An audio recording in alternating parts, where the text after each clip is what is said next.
নামটা মাশাল্লাহ, কিন্তু এদের কাজ কাম ভাই আস্তাগফিরুল্লাহ ভাই। কারণ তোহা একটা নতুন বিয়ে করেছে, এই নতুন বিয়ে করে নিয়ে এখানে খেসাল শুরু হয়েছে। জাস্ট আমি ভিডিওটা প্লে করলাম, আচ্ছা সামনে দেখা যাক কি হয়। আচ্ছা লাইভ কাটো, তারপর আমি বসতেছি।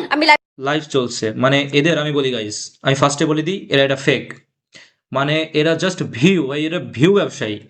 মানে এরা কি কি করে দিই ভাই ভিউ এর জন্য, মানে যদি আরো কিছু লিমিট ক্রস করার থাকে না, এরা সেটাও ক্রস করে ফেলবে গাইস। মানে এদের লেভেল এতটাই ডাউন, মানে এই যে